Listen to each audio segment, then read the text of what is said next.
A public meeting was held at Mandi Golak Market of Surma in support of East River constituency BJP candidate Maharani Kriti Singh Debarma on Saturday. Here, a total of 180 voters from 42 families left various political parties and joined the BJP.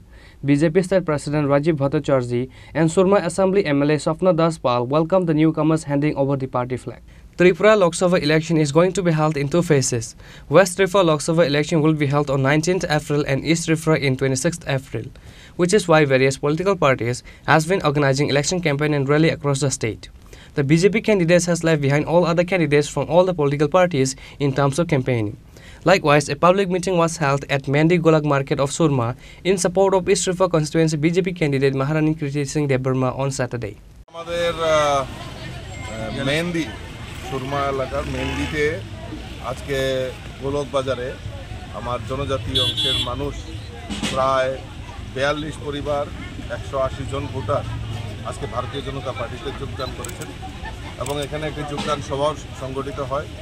সেখানে আমাদের এই এলাকার সম্মানিত বিধায়িকা স্বপ্না দাস, আমার জেলা সভাপতি এবং ত্রিপুরা মথা এবং আইপিএফটি দলেরও আমার যারা নেতৃত্ব ছিল তারা এখানে উপস্থিত ছিল এবং সেখানে আমাদের একটাই শুধু আপিল যে আমরা কৃতি দেবী দেববর্মা আগামী যে 26শে এপ্রিল যে আমাদের লোকসভা নির্বাচন, সেই নির্বাচনে আমরা বিজয়ী করে নরেন্দ্র মোদীজির হাতকে শক্তিশালী করব, সেই সংকল্প নিয়ে আমরা সবাই মিলিতভাবে আমরা বিজেপি, আইপিএফটি এবং ত্রিপুরা মথা একসাথে মিলিতভাবে কাজ করছি।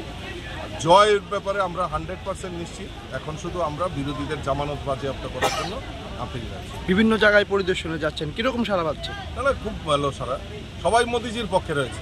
মোদিজি নারা দিয়েছেন 400 পার, আপনি পার 400 পার, সেই নারাকে সামনে রেখেই মানুষ সেই সংকল্পকে পাথেয় করে কাজ করছেন এবং আমি দৃঢ় চিত্তে বলতে পারি যে 400-র বেশি আসন নিয়ে মোদিজি আবারও দেশের প্রধানমন্ত্রী হচ্ছেন। রাজ্যবাসীর উদ্দেশ্যে কি বার্তা দিতে চান?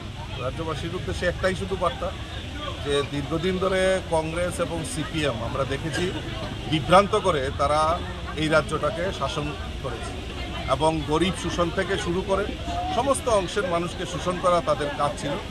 আর কংগ্রেস তাদের সহযোগী ছিল, সেটা আগে লুকিয়ে লুকিয়ে তাদের প্রেম ছিল। 2023-এর বিধানসভা নির্বাচনে তারা সরাসরি প্রেমে লিপ্ত হয়েছেন, 2024-এও তারা লিপ্ত হয়েছে। তো মানুষ সেটা বুঝতে পেরে আজকে দিকে দিকে কংগ্রেসের বিভিন্ন নেতৃত্ব এবং সিপিএমের অনেক কর্মী নেতা আমাদের ভারতীয় জনতা পার্টিতে সামিল হচ্ছেন। আর একটাই যে মানুষের এই ভাওতাবাজি মানুষের চোখ খুলে দিয়েছে, আগামী দিন কংগ্রেস সিপিএমের লাস্ট পেরাকটা এই 2024-এই হবে। On this day, a total of 180 voters from 42 families left the various political parties and joined the BJP. BJP State President Rajiv Bhattacharjee and Surma Assembly MLA Swapna Das Pal welcomed the newcomers handing over the party flag. Bureau Report, Chinikhorang.